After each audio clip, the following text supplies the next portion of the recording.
in this rule we're going to introduce one of our derivative rules, which is the chain rule. And the thing that we want to answer is, right, how do you take the derivative of f composed with g? Remember, this means this is f of g.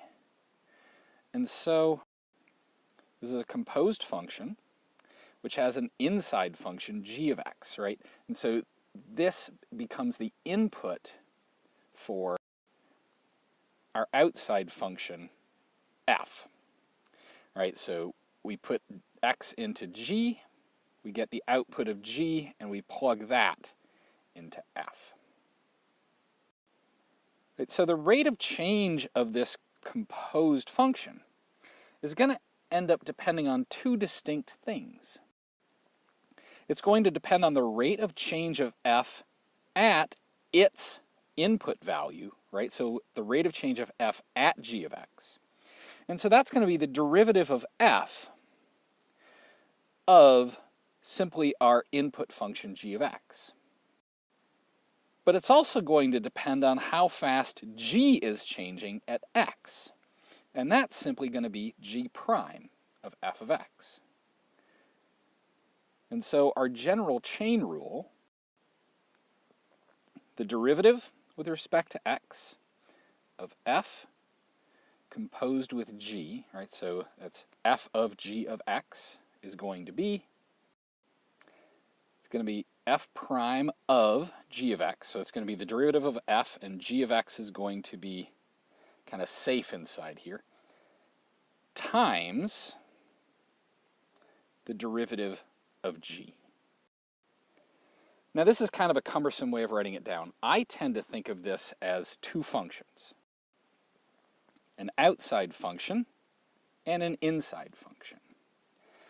And the derivative of the outside function of the inside function is O prime of I times I prime.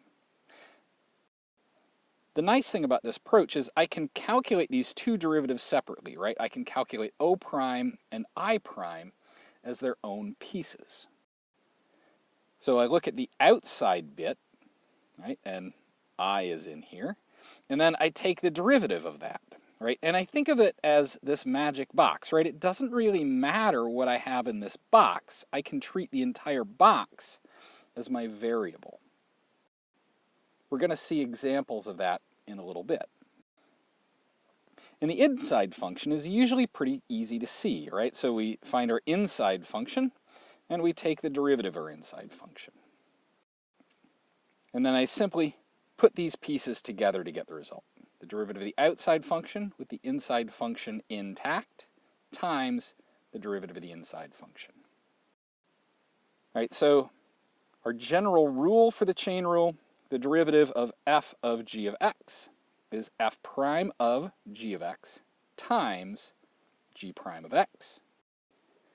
Or if you prefer to think of it as an outside function and an inside function, the derivative with respect to x of the outside function of the inside function is the derivative of the outside function with the inside function intact times the inside function. The next couple videos are going to be examples, and I'll show you how to use the outside bits and the inside bits.